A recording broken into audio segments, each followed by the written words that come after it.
suliranin, lahat ay aking kakayanin, pagkat ikaw ay kapiling. Subukin man ng panahon,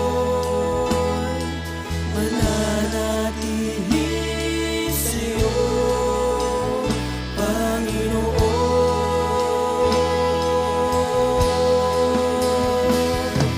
Walang alinlangang maglilingkod, walang pangambang sa'yo ay susunod. Hindi susuko at hindi ito, patuloy lamang sa iyo,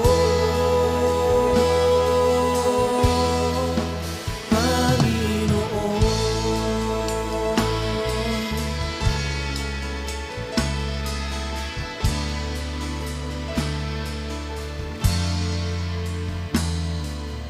Ikaw ang aking paglilingkuran, kahit saan dalhin.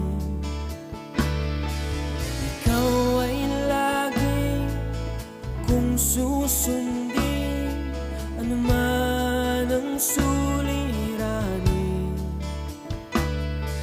lahat ay aking kakayanin, pagkat ikaw ay kapiling.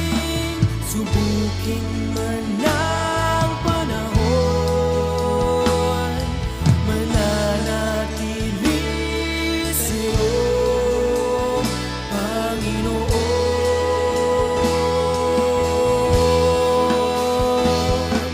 Walang alinlangang maglilingkod, walang pang...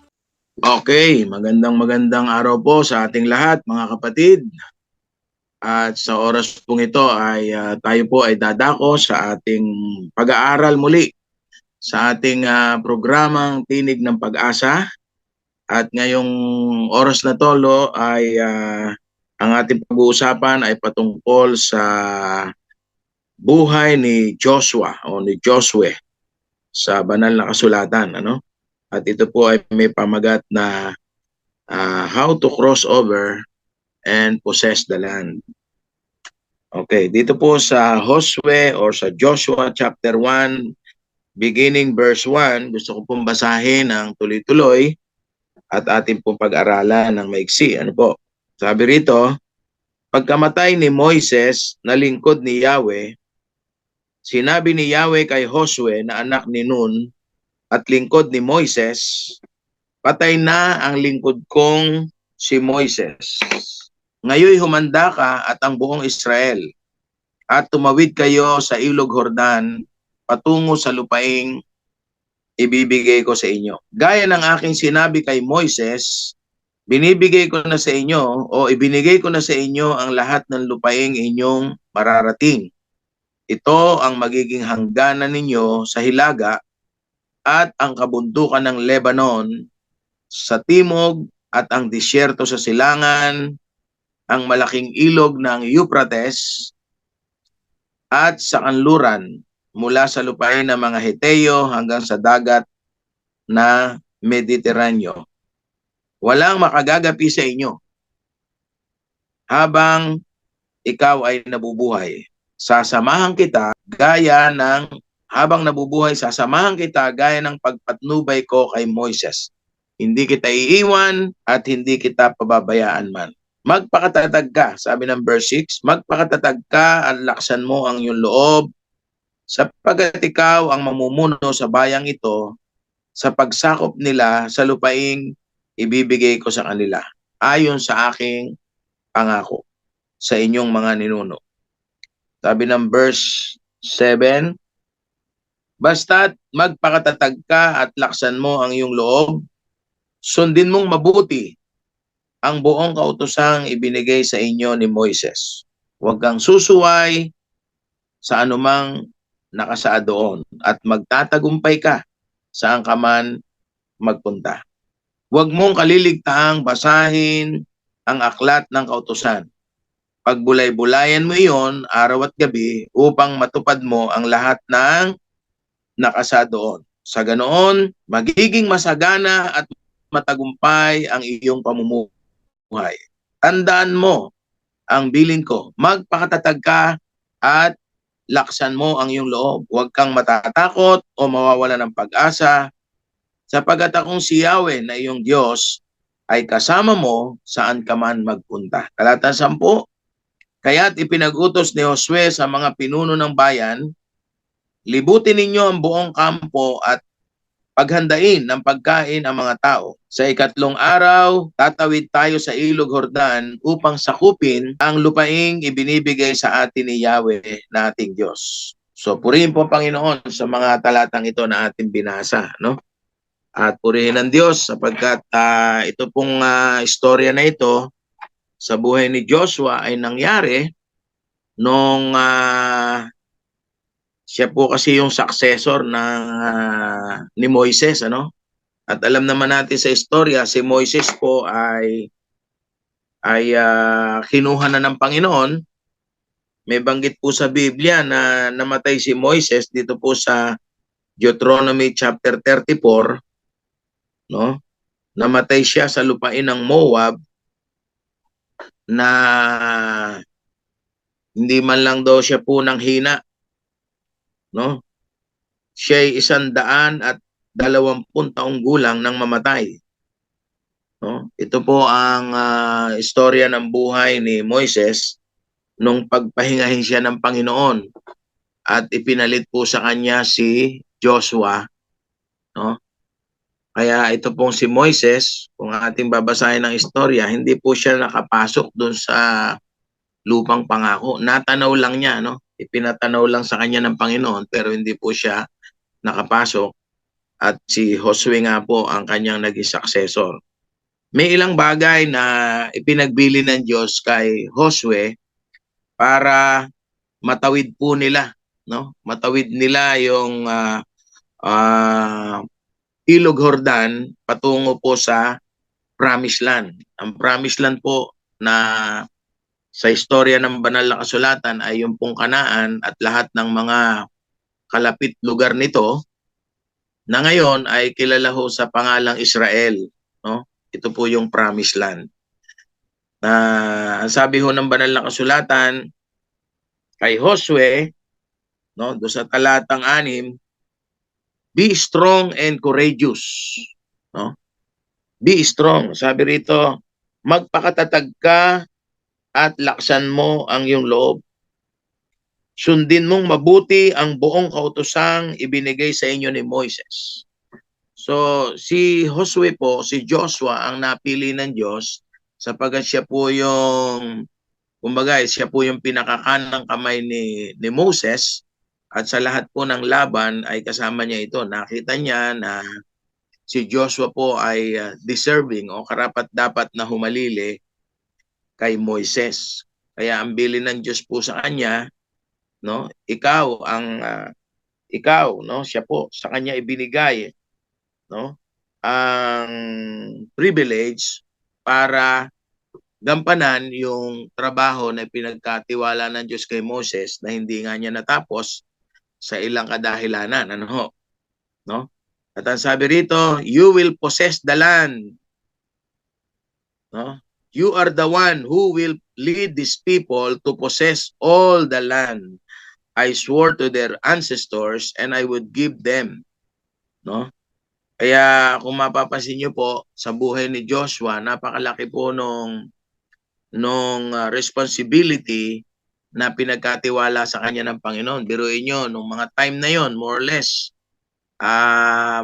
milyon ang mga Israelita na po nung panahon na yon, ano?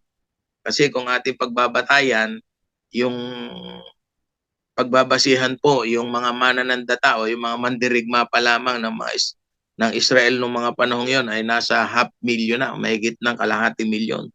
So ibig sabihin, mga lalaki pa lang ho yun, no? At kung ibabase po natin kung lahat ng yun ay may pamilya, sobrang dami na po ng mga mananampalataya o ng mga Israelita during that time. Kaya dito po sa verse 6 and verse 7, magkasunod po ito. Actually, 3 beses binanggit po ito ng Panginoon kay Joshua na be strong and courageous, no? So, ang unang hakbang po para matawid, no, yung kabilang ilog ng Jordan, kasi ang ilog Jordan po isang napakalawak na kailugan na kung ating babasahin po yung istorya dito sa Joshua nung tumatawid po sila kasama po yung kabanantipan na dinadala ng mga pare during that time, ay natuyo po yung yung ilog at sila'y nakatawid, no? Talagang tinawid nila yung ilog na yon na siguro ang luwang at ang haba noon ay napakalaki. Dahil isipin nyo, milyon ho ang tumawid eh. Pero ang himala ho ng Diyos doon, habang yung mga kaparian na may dala-dala nung kabanantipan ay nando sa gitna ng ilog, ay natuyo po yung natuyo yung ilog at silang lahat ay nakatawid ng maluwalhati, no? Yun yung istorya pag binasa po natin. So ang unang hakbang para matawid natin ang makapag-crossover po tayo, no? Sabi nga ng ating bishop, tayo po ay pumapasok na ngayon sa taong 2023. Galing tayo sa 2022. So, ang advice po ng Biblia at ng ating bishop, kalimutan na po natin yung nakaraan, lalo na po yung mga hindi magaganda, no? Yung mga pangit na pangyayari sa ating buhay, at harapin natin yung inilaan ng Panginoon. Tatawid tayo ngayon. Actually, nagsisimula na po tayong tumawid sa taong 2023. At ang ating nga pong tema para sa taong ito, yung crossover and possessing the land. Ibig sabihin, sa ating pagtawid, sa ating pagharap sa inilaan po ng Panginoon sa atin, marami pong mga blessing na nakahanda ang Diyos, no? At mapoposes po natin ito. Kung ito man ay sa ministry, sa ating personal na buhay, at sa ating pamilya. Kaya ang unang-unang advice po ng Panginoon sa atin, magpakatapang po tayo at magpakatatag, no? Sapagkat tayo po ang pinagkatiwalaan ng Diyos upang sakupin, upang gampanan yung mga bagay na pinapagawa ng Panginoon.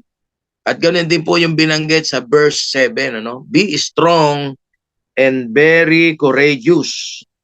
At ang pangalawang binanggit po doon, sundin mong mabuti ang buong kautosang nakasaad doon ay binigay ni Moises. Huwag kang susuway, no? Huwag kang susuway sa anumang nakasaad doon at magtatagumpay ka. Grabe.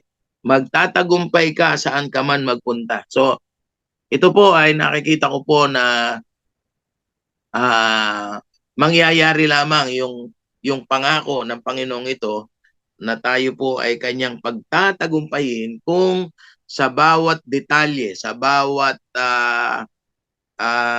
instruction ng Panginoon ay nandun po yung ating pagsunod. Siyempre, uunawain muna natin yung kanyang salita. Kaya tama po yung sabi ng verse 8, Huwag nating kaligtaang basahin yung instruction ng Panginoon, yung kanyang kautusan, no? Pag-aralan natin ito araw-gabi, pagbulay-bulayan, no? Upang matupad natin ang lahat ng nakasaad doon. At sa ganoong paraan, sabi rito, magiging masagana at matagumpay ang ating buhay. So, purihin po ang Diyos. Alam niyo po, ako po bilang isang professional civil engineer, meron po kaming sinusunod na plano at specification ng isang proyekto. Kapag yung planong yon, meron po kasi kami tinatawag na as per plan at saka as per field condition. Ginawa ang plano, ginawa yung plano, may specification po yan o merong paraan kung paano gagawin yung proyekto na yon, pero sa actual field condition, kung minsan merong pagbabago, no? As per field condition. Yun po ay sa pagpapatrabaho po yon, no? Pero ang salita ng Diyos, sabi ni Lord dito kay Joshua, huwag kang susuway, no? Kung ano nakasaad, do not deviate, no? Huwag mong babaguhin. Do not change order without approval of the authority, no? Yun po ay sa amin, no, kasi pagka pinayagan ng opisina na baguhin yung plano, pinabago. Dahil yun po ang hinahanap o hinihingi ng field condition. Pero pagdating po sa biblical point of view, kung ano ang sinabi ng Diyos, kailangan, sabi nga ron nabasa ko po yun, ni tuldok, ni kudlit, huwag natin babaguhin. No? Kung sa lupa po yan, huwag mong i-adjust yung muhon dahil bawal yun. Huwag mong palalakihin yung iyong nasasakupan. Kung hanggang saan lang yan, doon ka lang. No? So ito po ang advice ng Diyos kay Joshua, no? Be careful to obey all instructions. Turn not from it to the right or to the left. Hindi ka pwedeng lumiko sa kaliwa o sa kanan. Pag kay Lord, diretso lang. Move on. Kaya ito po yung kalooban ng Panginoon. 2 beses, actually 3 po yan, yung binanggit po dito. Ano? Yung sa verse 9, yung verse 9 po, sabi rito ng Panginoon, inulit na naman niya, tandaan mo, always remember, sabi rito, magpakatatag ka at laksan mo ang iyong loob. Huwag kang matatakot o mawawalan ng pag-asa sapagkat akong si Yahweh na iyong Diyos ay kasama mo saan ka man pumunta. I praise God. No? Ang napakagandang pangako ng Diyos kapag sinusunod mo ang kanyang kalooban, kailangan wala kang takot. No? Kailangan malakas talaga ang loob mo. No? Naalala ko po sa banal na kasulatan, may mga taong malalakas talaga loob. At yan ho ang puhunan ng mga lingkod ng Diyos na may lakas ng loob para sundin ang kalooban ng Panginoon. No? Katulad ni Peter, si Peter ho, hindi palalakarin ng Diyos yan sa tubig, kundi malakas ang loob eh. Nung makita niya ang Panginoon na lumalakad sa ibabaw ng tubig, sabi niya, kung talagang ikaw yan, Panginoon, chinalis pa niya si Lord, di ba? Ang sabi niya, kung talagang ikaw yan, Panginoon, papuntahin mo rin ako dyan na lumalakad sa ibabaw ng tubig. At nung sabihin ng Panginoon, sabi niya, okay, Peter, come. Halika. No? At sumunod si Peter. Kung hindi po niya nilakasan ang loob niya, palagay ko, hindi niya makikita ang himala ng Panginoon. No? Kaya sa atin po bilang mga mananampalataya, kuminsan umiiral yung pagkatakot, pagkabalisa, pag-aalala. Pero ang Panginoon mismo, 3 beses sabi niya kay Joshua, laksan mo loob mo, magpakatapang ka, magpakalalaki ka, magpakatatag ka, no? Para makita mo kung paano kita pagpalain. Kaya may pangako hindi ka lamang niya sasamahan, kundi papagtatagumpayin pa ang lahat ng iyong lakad. So, praise God. Ito po yung pangako ng Panginoon na nais po natin na gawin para maka-crossover po tayo at masako po natin o makamtan po natin ang mga pangako ng Panginoon. So, purihin ng Diyos. May mga ilang bagay po na kalooban ng Panginoon para maranasan po natin ito sa taong 2023. No? Kung paanong inutusan ni Joshua yung kanyang mga kababayan, yung mga Israelita, maghanda kayo. No? At bukas o sa ikatlong araw, sabi ni Joshua, ay lalakad daw po sila at tatawirin nila ang Ilog Jordan. Ilang milyon po, napakarami po ng mga Israelita during that time. Pero si Joshua po, dahil siya po ang pinili ng Panginoon, binigyan siya ng lakas ng loob para gawin ito. At dahil ang mga tao ay naging masunurin sa kanya, dumating ang time, talagang nasako po nila yung lupang pangako na yon. Pero siyempre, hindi ganun kadali, no? May mga struggle po yan, may mga labanan. At alam naman natin na yung kanilang pupuntahan na yon ay maraming mga kaaway. Karamihan nga doon, mga higante. Pero lahat ng ito ay napagtagumpayan po nila dahil sila po'y nagkaisa. So napakahalaga po nung pagkakaisa, no? Sa gawain ng Panginoon na tayo po ay nagkakasundo, nagkakaisa. There is power in unity. Merong kapangyarihan ang Diyos o may kapangyarihan po sa pagkakaisa. There is power in unity, no? Lalo na po kung ito po dinadaan natin sa spiritual, yung tayo po ay nananalangin sa Panginoon. No? Nananalangin sa Panginoon, nagkakaisa po tayong gumawa ayon sa kalooban ng Diyos. Unity in action results to victory. No? At syempre, napakahalaga po dito yung pagsunod, 100%. 100% na pagsunod. Minsan, tayo po, pag may instruction ng Panginoon o may instruction po na tinatanggap tayo mula sa ating mga pinuno, parang kung minsan ayaw nating, hindi natin masunod 100%.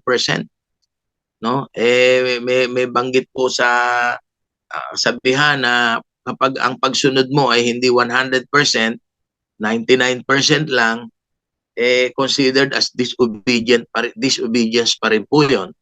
Kaya sabi rito ng Panginoon kay Joshua, huwag mong babawasan. Ano? Kung ano nasa adyan, yun ang susundin mo. Kaya sa ating pong paglilingkod kay Lord, ihanda po natin ang ating sarili. Tayo po'y tumatawid na ngayon at ang puhunan po natin ay yung ating courage, yung ating pagiging matatag, no, yung boldness and compassion po natin sa perishing souls. At salamat sa Diyos sapagkat ang ating bishop po, pinangungunahan tayo, lalo na po ngayon, ano, ang ating bishop po ay kasalukuyang nagmimisyon sa abroad, nasa US po sila, katatapos lang po ng gawain nila sa Guam, at meron na uling na-establish na gawain ng Panginoon doon sa Guam, under po ng Jesus Be Lifted Up Church. Nung kami po ay nanggaling sa Jensan, no, may 3 gawain po ang na-establish, no, sa Jensan City mismo ay may 2 barangay po na na-establish po doon at nagpa-under po siya sa umbrella ng Jesus Be Lifted Up. At yung 2 gawain po ngayon ay may mga pastor na po na naka-assign. No, alam nyo, napapansin ko, tayo po ay ginagamit ng Diyos para yung mga gawain na walang mentor, walang nangunguna, siya pong pinahahanap sa atin ng Panginoon para ma-establish. At hindi lang po yun, pagdating doon, sabi nga ng bishop, prepared na, inihanda talaga ng Panginoon. May church na, no? Meron na rin mga tao. Kaya nung kami po ay nagkaroon ng gawain po tayo doon, no, na ang ating bishop nga po ang nagsalita, at pagkatapos noon tayo po ay namigay na mga blessing. Salamat naman sa Panginoon dahil mission po 'yon, no? Meron po tayong na-prepare na kaloob ng Diyos ng mga food packs at tuwan-tuwa po ang mga tao. Alam nyo, sa panahon natin ngayon, kailangan na po natin ng sa paglilingkod natin sa Diyos, kailangan meron po tayong puhunan talaga. Napakamahal po ng kaluluwa ngayon. No? Kung ang ating Panginoon ay nagsakripisyo ng 2,000 baboy, maligtas lang ang isang tao na kung titingnan natin sa personal, ano, sa actual, parang wala nang kabuluhan yung tao kasi parang taong grasa na sa sementeryo na nga nakatira at napakaraming masamang espiritu pumasok sa kanyang katawan, pero kinahabagan ng Diyos at nung paalisin yung masamang espiritu na yon, nakiusap pa sa Panginoon na kung pwede doon sa baboy sila lumipat. Pinayagan naman ng Panginoon. Ilan ba yung baboy na yun? 2,000. Kung sa panahon natin yun, yung 2,000 baboy na yun, kung 5,000 isa, 10 milyon ho yun. Ang tanong, ilang kaluluwa na ligtas? Iisa naman Iisa naman. Sira pa ulo. No? Sa panahon po natin ngayon, talagang kapag kaluluwa pinag-usapan, obligado po tayong gumastos. At salamat sa Diyos, siya rin ang nagpo-provide. Kaya yung mission offering po natin, yung ating pagsuporta sa misyon, napakalaking bagay po. Kaya ang encouragement ko nga po sa mga kapatid natin, kung hindi man sila makasama sa paghayo, hindi man sila makasama sa mga mission-mission natin ito, yung kanilang suporta man lang, yung kanilang financial assistance, napakalaking bagay para marating po natin yung kung saan tayo pinapupunta ni Lord. No? At yun po, naging napakamatagumpay po ng gawain ng Panginoon nung kami po galing ng Jensan at nagpunta rin po kami sa isang bayan na Sarangani Province na kung saan merong isang gawain po doon na pinangungunahan ng isang kabataan, si Pastor Roy, na pinagkatiwalaan sila ng 4 na hektaryang lugar na merong isang napakalaking gym na sabi ko nga kay Bishop ay pwedeng itong gawin natin sentro dito sa buong Sarangani na lahat ng gawain ay dito magkikita-kita siguro at least once in a quarter para talagang maging masigla at maging matatag ang gawain ng Panginoon. And praise God, salamat sa Diyos, hindi po nawawalan ito ng kabuluhan. At tamang-tama po ang ating tema for the year 2023, crossover and possessing the land. Praise God. Kaya po sa oras na to mga kapatid, ihanda po natin ang ating sarili. Tayo po ay patuloy na magpakalakas, magpakatatag, at ihanda po natin ang ating sarili spiritually. No? Yung sinabi ho ng Panginoon kay Joshua, ang salita ng Diyos, pag-aralan mo, pagbulay-bulayan mo araw-gabi, no? At yung pananalangin po natin, yung unity in prayer, napakahalaga po niya. At syempre, wala rin kabuluhan yung ating pagdulog kay Lord kung hindi naman natin susundin. Kaya dapat merong unity in action. May action din po tayo.